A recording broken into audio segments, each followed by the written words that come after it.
Hey, what is up? Welcome to this episode of the Entrepreneur to Entrepreneur podcast. As always, I'm your host, Brian Lofermento, and I am so excited for my conversation with today's guest because this is someone who's working hard and being super intentional in the way that not only he's growing his business and rolling out a very cool new technology platform to the world, but also the way that he wants to impact the world in a way more positive way, even in this crazy social media era that we're all living in. So let me tell you about today's guest. His name is Nathaniel Buechler. Nathaniel brings cross-disciplinary expertise, web application engineering, while leveraging AI tools to software and amazing visual experiences. In past roles, Nathaniel focused on addressing unique 21st century challenges. Yes, we're going to talk about signs of the times in today's episode within enterprise and government sectors. Nathaniel is currently focused on a variety of projects, one of which is building the Revibe Life platform. Now, what I really like about Revibe Life is, as Nathaniel says, it's his goal to make a space to share, learn, and boost each other up in a clear but imaginative way. We're here to share good vibes, fire up creativity, make learning fun, and spark new ways of doing things. And it's really cool because even before today's interview, Nathaniel obviously filled out some of our research forms ahead of today's session. And he specifically wrote that he shares our show's belief that a rising tide lifts all boats. So not only is this an amazing entrepreneur, but he has the entrepreneurial spirit and wants to share it with so many others. So that's why I'm excited about this one. I'm not going to say anything else. Let's dive straight into my interview with Nathaniel Buechler.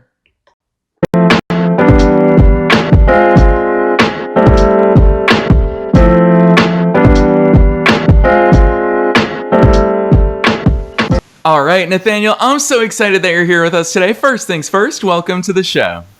Thank you very much. I'm excited to be here.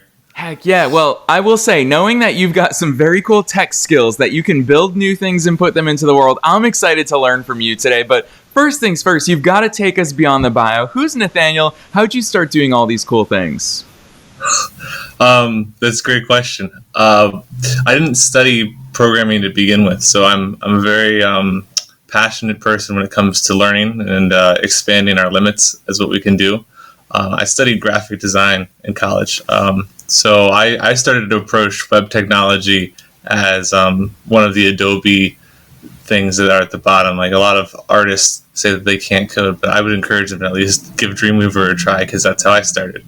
And fast forward to here, and I still have those design skills. They're definitely better designers than me, but that's a little bit beyond the bio there. Yeah, I love that overview, Nathaniel, especially just because going through your work, knowing how much when we talk about programming and building things and design, I know that so much of it for you focuses on the end user. Talk to me about when you sit down to design things, or even before that, when you sit down to dream new things up, where's your mind go? How do you start to even think about these projects? Oh, that's great. So how about I tell you a little bit of the Revibe story a little bit through that question. If we picture like a constellation, so there's like stars up above. And if we think about how we could ignite that constellation, that sort of brings me to then the user-centered approach, that I saw that there were local stars, like events or talents or stories. So we're talking about musicians, or even the small like 18-year-old entrepreneur who wants to get started. They weren't connected. I don't see a lot of people being connected as much as they could be, considering the social media aspect there. And I think we're leaving people in the dark about what's happening around them. So my approach to trying to ignite the constellation there, and how I identify the user-centered approach, is I put myself in that person's position. And so I want to continue creating something that connects these stars together in this constellation, where we can form really engaging experiences that frankly aren't really shaped by me, but are shaped by people who could participate on a platform like the one I'm building. Yeah, Nathaniel, I love that, especially the little bit of shade thrown at the social media generation. Listeners hear it from me every single week here on this show. But Nathaniel, I want to put you on the spot here to talk about that, because obviously that is the world that we've been living in for more than a decade at this point. It's so deeply ingrained, not only in the internet and our computers, but it's ingrained in our ways of life at this point. So I love the constellation analogy. Walk us through that macro landscape. When you think about the landscape that you're operating in and one that you're trying to bring a better solution to the world for, what's that landscape look like? What are those ingredients that you say, you know what, we can do this better and I'm going to do this better? That's great. I love that because if we're going to look at it as a landscape of stars, we want to be able to map those stars first. And so the platform is supposed to really act as that map. That because it's a mobile first approach, going back to the whole user centered thing, I want everybody who has a phone, which is pretty much everybody at this point, to be able to design and share their own part of that constellation. And then the way that would look currently is that they could go and create an event. That then leads me into this idea of growing the constellation, or growing with the constellation too. That every user interaction on the platform, which, by the way, it isn't really focused on like conversations. There's definitely a forum component, but really like the user interaction is, hey, I'm doing something cool, and I think other people want to maybe do it with me. In my town, it might be like hiking or canoeing, because Front Royal, Virginia is supposed to be the canoe capital of the nation. But if you're down in Florida, or if there's somebody else in like the middle of Iowa, their event could be like a corn festival or something like that. So I don't want to define what growing the constellation looks like, because if we map out all of the possible events that are there, there's a lot of cool things that people could think of. And the goal is that the more stars we connect, the more people and the more events that we connect together, the more vibrant and impactful the whole system of the constellation becomes. And so I would just kind of leave off on that one, is that I'm inviting everybody that wants to join to join and explore the platform, and to leave me notes about how I can improve it, and how I can work with others in growing the constellation. I'm really open-minded to other ideas too. And the invitation is to be part of something bigger that will grow with you as you continue to improve as well. And that can be within entrepreneurship. It could also be, you just want to go and play a board game in the evening.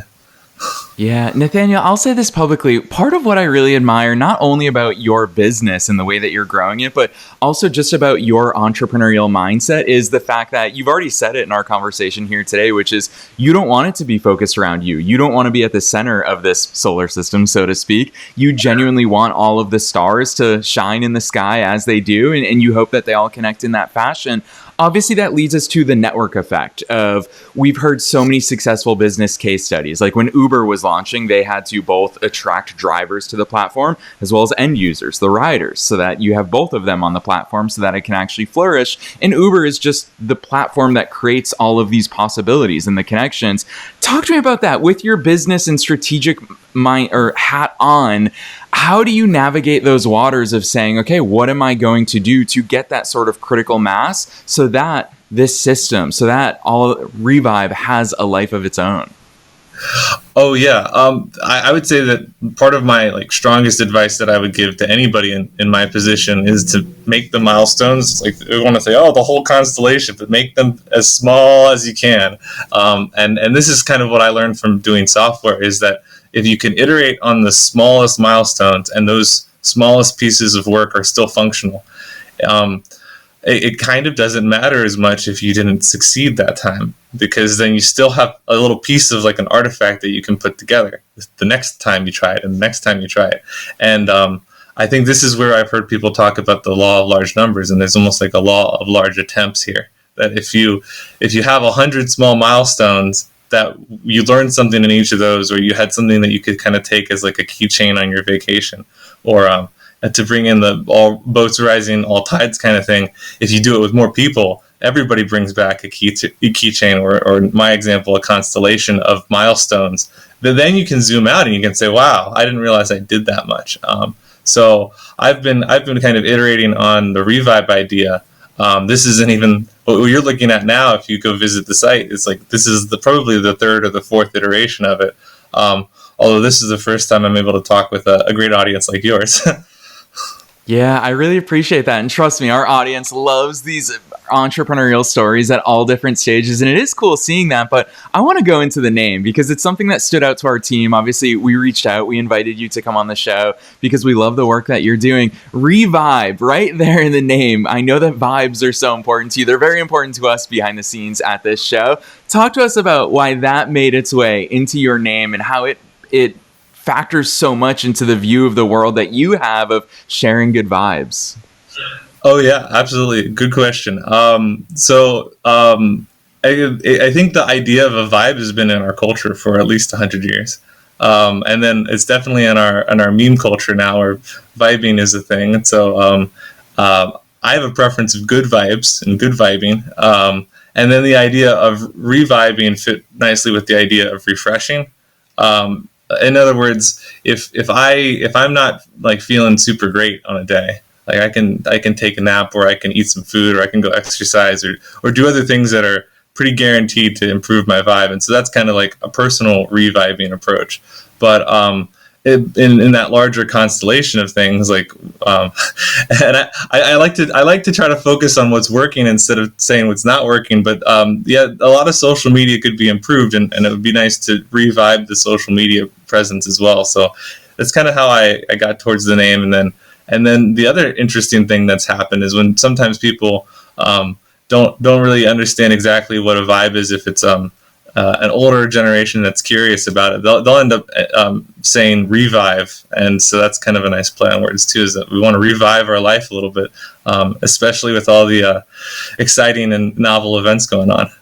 Yeah, Nathaniel, I'll tell you what, anytime a mispronunciation can work in your favor is a really good way to have a brand set up. So that's a great natural byproduct for the older generations that may not use the vibe terms as much as we do. But Nathaniel, I've got to ask you this, because hearing you talk about vibes, it's not necessarily the natural career path of someone who's worked within the governmental sectors, who's worked within large enterprise, and I'll call your geographic area out as well. That doesn't necessarily come out of the Washington, D.C. area all the time. So talk to us about that, just your environmental surroundings and how that's played into either your entrepreneurial mindset or the way that you're building your business, or even just the problems that your business solves.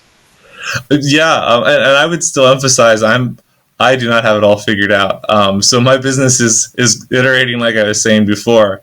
The smallest problem that I'm starting to figure out now is that there's a platform, and the government kind of background that I have has helped me have the technical skills to go and deploy it. And just as a side note for any other aspiring tech entrepreneurs out there, server costs aren't as expensive as you might think they are. Some tens of dollars, not really much more than that, just to get started.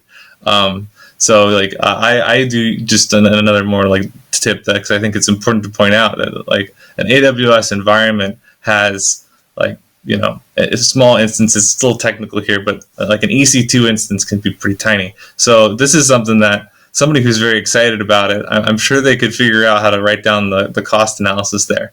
And that's kind of what I did, is I said, well, if I go and I put a platform up here, then like in some of my extra time, maybe I'll start to learn what's going on in Front Royal. And I've definitely started to do a bunch of research. And one future path is, you know, because I continue to iterate, one of the future paths to sort of try to figure out how to provide even more value. As I'm considering doing a curation kind of thing, where if I go and find a more automatic way to find out what events are out there, I'm sort of trying to solve a problem for myself. Like maybe I'll go be able to make a friend or two. But I figure other people have the same kind of like problem there. And since the server costs aren't too hard, then like, why not put it up on the internet and let everybody have access to that? So, that's kind of a little bit more of that kind of thing. And yeah, I am aware that this is usually something you'll find out more on the West Coast. So that in itself is kind of exciting. If people want to cooperate with me and work with me over here on the East Coast, maybe even people on the West Coast, we could do something across the United States. I've done some remote work that way as well. So I'm very open-minded to lots of different possibilities there. Yeah. And speaking of that, Nathaniel, you heard me tease it at the very top of this episode about how much I love the fact that you're so intentional in the way that you're building this business and rolling this out to the world. And it's obviously something that you launched in the middle of 2024, but seeing the way that you're doing it, even just in real time here in today's episode, where you're saying, yeah, I'm open to ideas. If someone's on the West Coast and they want to take the charge there, then let's have a conversation. Talk to us about that intentional rollout strategy, because we can talk about network effect, we can talk about critical mass, all these business case study terms that we throw out there. But when you think about the iterative process, which I love how much you embrace it and how much you're sharing it with us here today, what do those iterations look like to you in your head? Are they milestones? Are they goals? Are they versions of the platform? Are they number of users? I'd love to hear how you play around with all those things in your head. Oh, sure. Yeah. I'm really grateful that you noticed that about me. I like being deliberate in a way, because that's how I sort of, put in the cheat code, since we're talking about software sometimes here. Like, you can't really control a lot of things going on in the universe or in the constellation more generally of humans. But what you can control is, the schedule of how you work on things and the order of how you work on things. And you can control the scope. So the size of the star, you could work on a smaller star first. And then in the same way of like an event, like you can plan a board game night, or you could try to do a big board game tournament. And if you've never planned the board game tournament before, it might be better to plan the board game night first. And so, that's like a little bit of an insight, but really what I'm describing is what's called the agile process, or sometimes people will call it sprint cycles, or sometimes people will call it Kanban cycles. And then what's interesting is that in the United States, we sort of borrowed the approach from Toyota. So I've gone and done like this agile certification stuff in my government experiences, but Toyota needed to figure out how to produce cars really quickly. And so they came up with this whole process, and it's really another wave of industrialization. And so to stop me from getting too much into the academic weeds, those are at least enough of the Google searches that somebody could put in to figure out how much more they want to go into the details. But the general approach, the TLDR, so to speak, is to try to keep things small and scoped. And so if we wanted to read a whole book, we'd have to read one page at a time. And so we want to focus on the page level. And then for me, I'm not really focusing then on a clear milestone of I'm going to have 100 users at such and such time. I'm focused on, is the next thing I build going to be a reusable piece of code that I could apply to a different project? And is it going to be something that provides immediate value to the entire fleet of boats that are everybody's trying their best kind of thing? Yeah, Nathaniel, it's funny. I was going to say, it sounds like you're speaking corporate to us right now. Obviously, the agile methodology is something that guides so many organizations, both big and small. But I want to tap into that mind of yours right now to really compare and contrast the enterprise level world that you've operated in and the entrepreneurial DNA that's very clearly inside of you as well, because there's pros and cons. And I think it's very clear in talking with you here today that you did pick up a lot of positive ways of operating from your career in the more traditional 9 to 5. So I'd love to hear that compare and contrasting from you about working within the enterprise world, as well as just being a solopreneur who's building something and bringing it to the world. Oh yeah, absolutely. Yeah. And you got me. Yeah. I was definitely talking a little corporate. So thanks for listening to that. I would definitely say, being the solopreneur is way more fulfilling. And for those who want to do it, make sure you have the resources available, to do that. I'm very blessed in that way. I'm very, grateful that my life has gone in a way that I've had resources that I can take my time to just do the solopreneur thing and try different ideas out. And it's important to then, with the idea of the size of the project, to do things that fit in that timeline. And so I watched sometimes game developer talks, and there was this one that was how do I build a game in 3 months, which is a unbelievably fast timeline. And that's just another solopreneur thing that I admire about indie developers that really want to do their thing. And I've watched inspiration from that. It's how could I do something similar? What could I do in a quarter or in a season, or what's the thing that I can go and put in front of somebody and see if they have a positive reaction to it?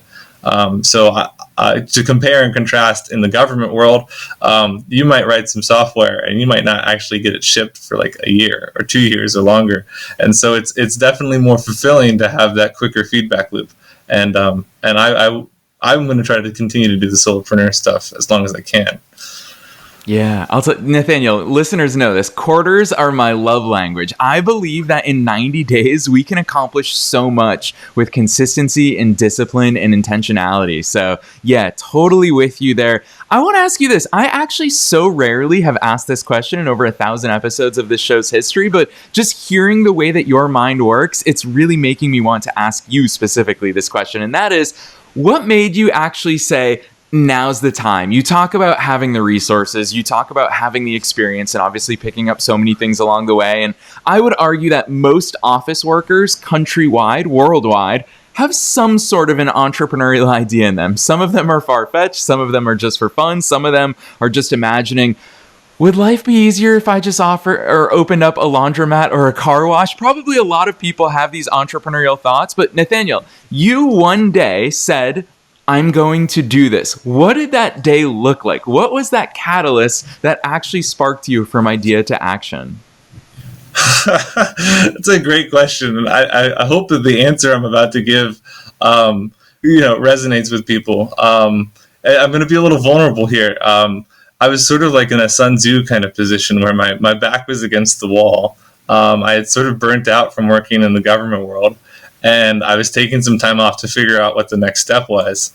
And I was also trying to figure out what I could do for fun in the town. And so it became a matter of, well, I continue to just like coast and do what's familiar, or I'm prepared and I have the resources to make enough of a risk right now. So I can try something uncertain and unknown. And it's kind of, again, like, I don't know how many people enjoy all of the sci-fi that's out there, but there's a lot to explore. And so, like, between the choice of exploration or being like stuck against the wall, the answer is pretty obvious. Yeah, I love that. And I'll tell you what, just knowing so many of our listeners who send in emails and submit chats on our website. Yes, so many people feel that way, Nathaniel, but kudos to you, because actually doing it is easier than just saying it. So it's easy for two guys sitting on a podcast episode. It's something I always think about, but actually doing it is really that important step. So huge kudos to you. I've got to ask you about the elephant in the room, because in so many conversations, this is what comes up is, of course, AI. Now, you are someone who doesn't just observe AI. You're someone who builds things around AI and plays with AI and actually implements AI.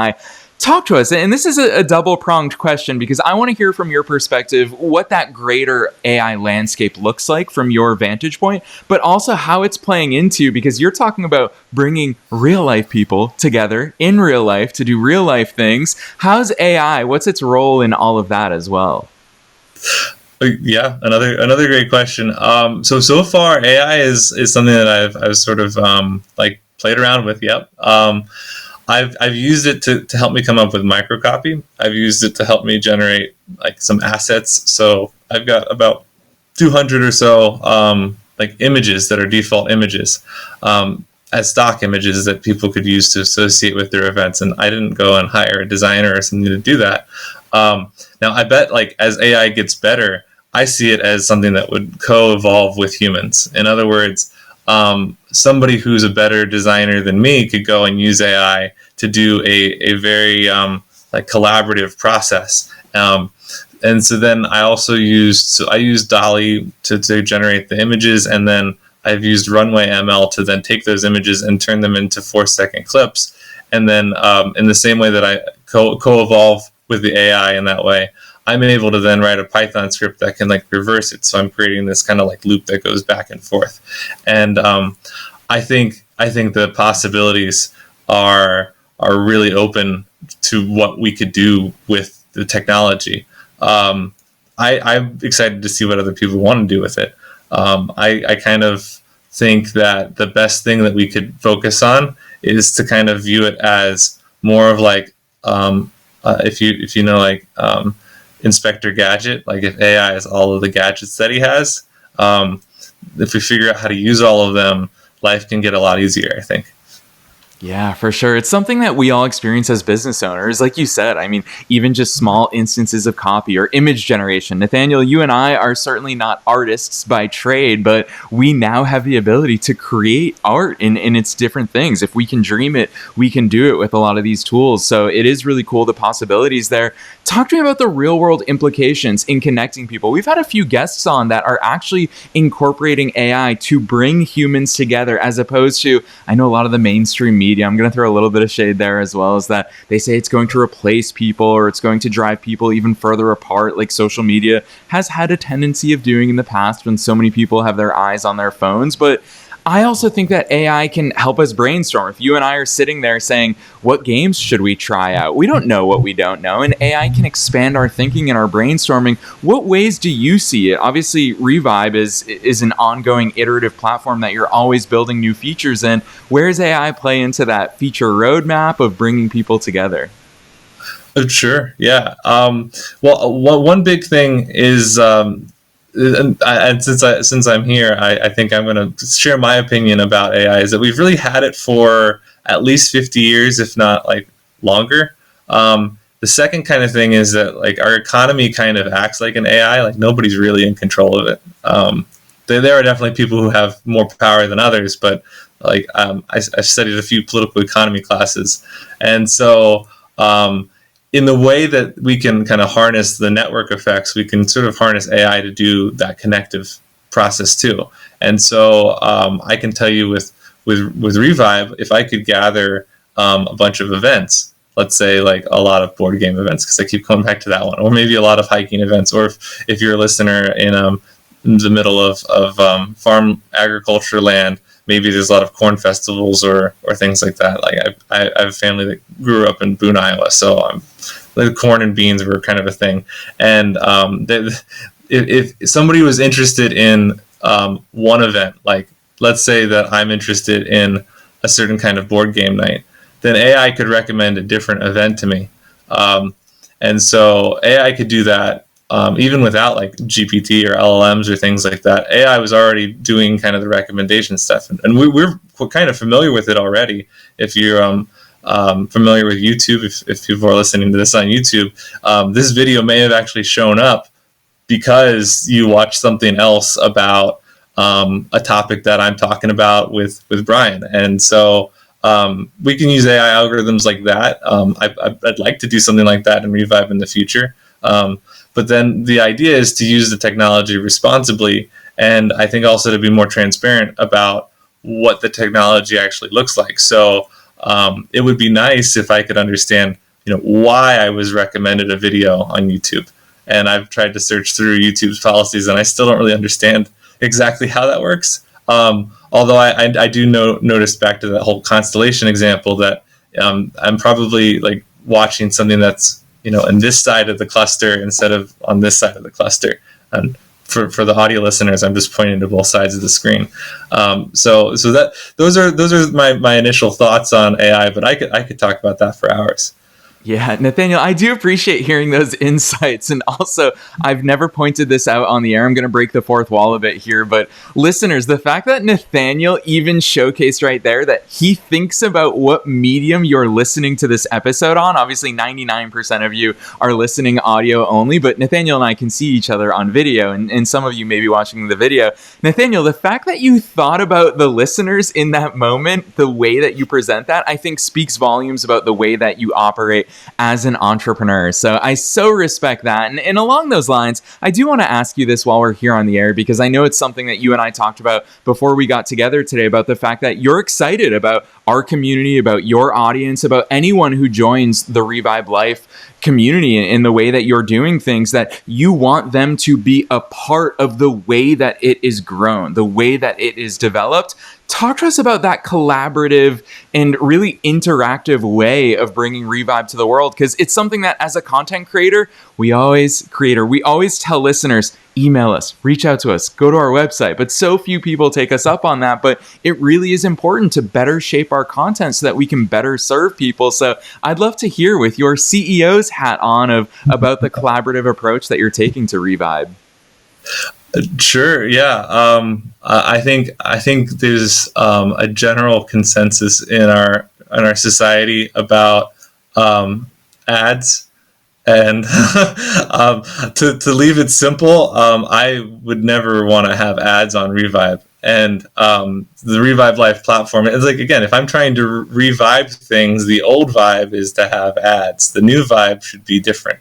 So, I mean, in a way that, yes, if somebody goes and puts an event on there, that's kind of an ad in a way. But then that ad is like a 10-cent ad because it only costs 10 cents to put an event on there, and anybody can do it.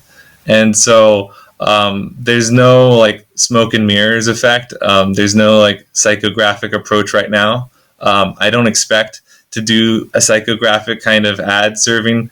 To bring back the AI thing again. I want the medium in a Marshall McLuhan sense. I want the medium to be the message. I want the message to be a good vibe. So that's kind of how the ethos is sort of developed here. And then I want it to be as low cost as possible. Actually, the entrepreneur hat, CEO hat there, I looked at Stripe as a payment processor, and I tried to do ads cheaper, but then I found out that only they won't process a charge that's less than 50 cents. And so I had to come up with a business model that then said if I have the first 5 events are 50 cents and then every event after that is like another 10 cents, then what I do is I kind of have this like page that explains how like the idea is that every event is still like 10 cents. And so that's trying to make it as accessible and as open to as many people as possible.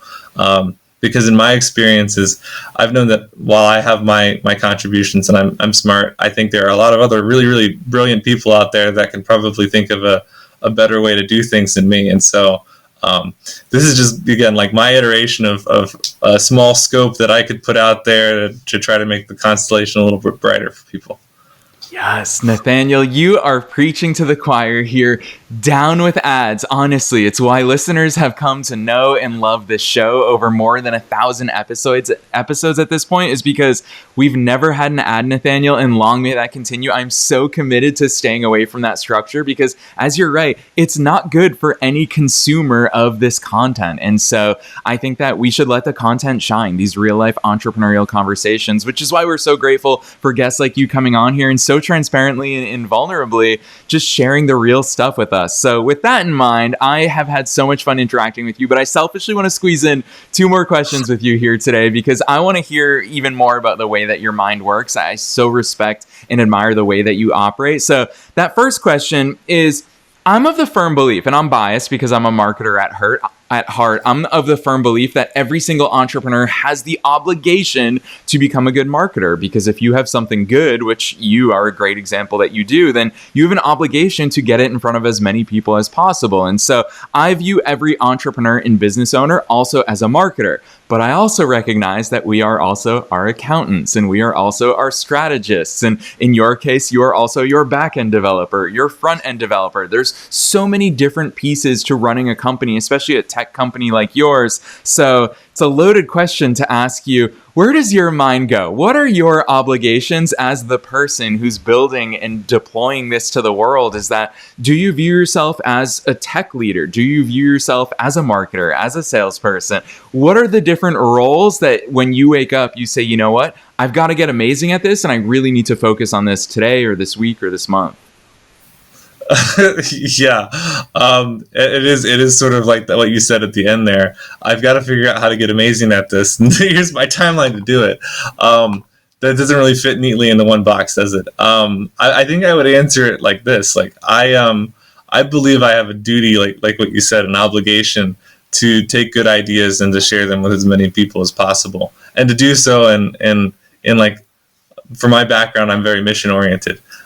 So I try to find a mission. And then throughout most of my life, I've admired Leonardo da Vinci, because he was the kind of dude that did a lot of different things. A lot of people know him because he was an artist. A lot of people might know him because he was also like an engineer or somebody who understood anatomy.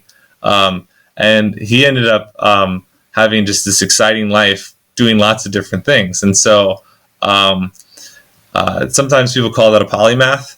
So I've always aspired to just make myself as healthy and strong in lots of different areas of my life. So maybe another way to answer the question is that I'm a lifelong learner.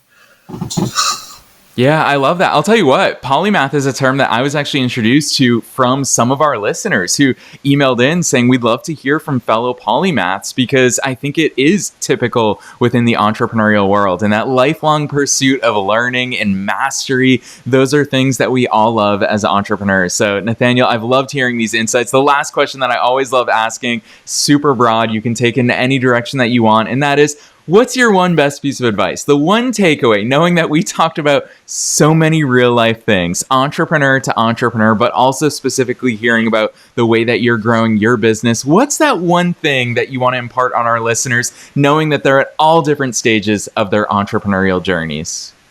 It's a great question. I think humans are storytellers, and the stories we tell matter. So tell a really good story, one that like lifts people up, including yourself.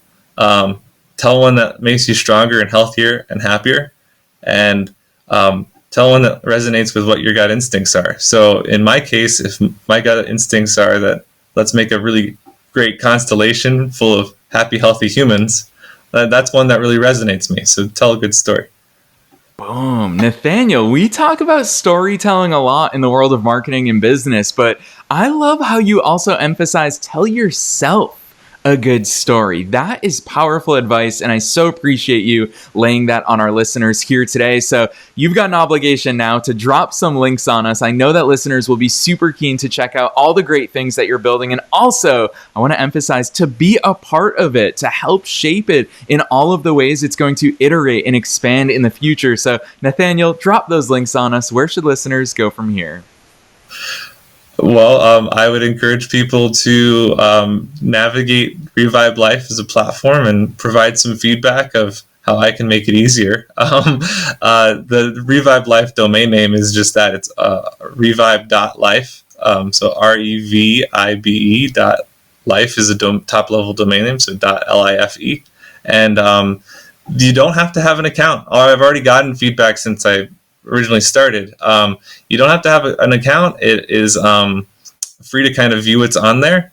And right now I have a lot of suggestions of possible ideas that are there. So there is a lot of marketing if you kind of view what's there. But you could search through previous events, and that would be a good starting place, I think. And there is a forum on there that I'll probably check periodically.